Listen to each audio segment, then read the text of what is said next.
So, treatment ఒకవేళ ఇది ఒక స్టేజ్ దాటిపోయింది. వాళ్ళకి ట్రీట్‌మెంటే అవసరమని మీకెప్పుడు అనిపిస్తది? ఫస్ట్ ఆఫ్ ఆల్ అసలు పెల్విక్ ఫ్లోర్ స్ట్రెంత్ బాగుండి గూడా లీక్ అయ్యే వాళ్ళుంటారు. స్ట్రెంత్ చాలా బావుంటది. హోల్డ్ చేయమంటే చాలా బాగా హోల్డ్ చేస్తారు. కానీ ఏదైతే యురెత్రా ఉంటదో అంటే మనకి మూత్రం సంచికి ఒక చిన్న నాళం ఉంటది బయటికి ఎక్స్‌పోజర్ ఉండేది. సో, దాన్ని యురెత్రా అంటాం. దాని కింద గూడా కొంచెం మజిల్స్ ఉంటాయన్నమాట. అంటే ఫైబ్రస్ టిష్యూ ఉంటది దాని కింద. సో, ఒక వలలాగా.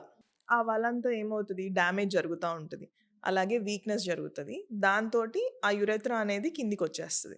సో, దగ్గిన, తుమ్మిన దాని మూవ్‌మెంట్ ఎక్కువుంటదనమాట. యూజువల్‌గా అది మూవ్ అవ్వగూడదు. కొంచెం స్టిఫ్‌గా ఉంటది.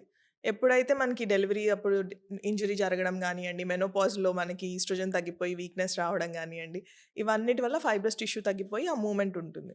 సో, దీనికి మనం ఆల్టర్‌నేట్‌గా చేసేవి అసలు సర్జరీయే పాసిబిలిటీ లేదనుకునే వాళ్ళలో పెసరీ అనే ఆప్షన్ ఉంటుంది.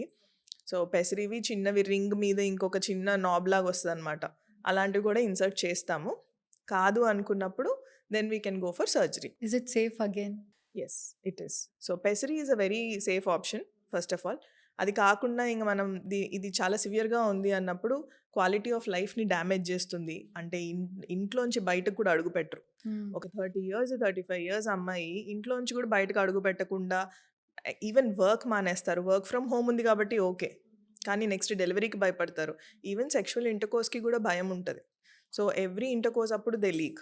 ఇది చెప్పుకోవడానికి గూడా వాళ్ళెవరికీ చెప్పుకోలేరు. Okay. During intercourse yes. Also leak అవుతది. యెస్. అండ్ అంత సివియారిటీలో వాళ్ళు దాన్ని అనుభవించి దే విల్ జస్ట్ అవాయిడ్ అనమాట. అసలు అన్నిటిని అవాయిడ్ చేసేయడం కంటే when there is a treatment you get the treatment done. Hmm. Hmm. హ్మ్. అండ్ దానికి సింపుల్ ట్రీట్మెంట్ గూడా ఉండొచ్చు. మీరనుకుంటారు ఇట్లా సర్జరీయే చెప్తారు డాక్టర్ దగ్గరికెళ్తే అని. ఫస్ట్ వెళ్తేనే గదండీ తెలుస్తది. తెలుస్తది. ఎళ్ళకుండా మనం ఇంట్లో డిసైడ్ జేస్తే అసలు ఏది జరగదు. లేదంటే మీరు ఆల్టర్‌నేట్ అడగండి అక్కడికెళ్ళిన తర్వాత. మీకు సర్జరీ ఇష్టం లేదు ససేమిరా అంటే ఆల్టర్‌నేట్ ఆప్షన్ ఏంటని అడగండి. మీరు అడిగినప్పుడే వాళ్ళు మీకు జెప్తారు. యాహ్! అందరికి ఏది అవసరమో అదే జెప్తారు డాక్టర్. బట్ మనం క్వెషన్ జేసినప్పుడు వాళ్ళు ఇంకొక ఆల్టర్‌నేట్ గూడా ఇస్తారు.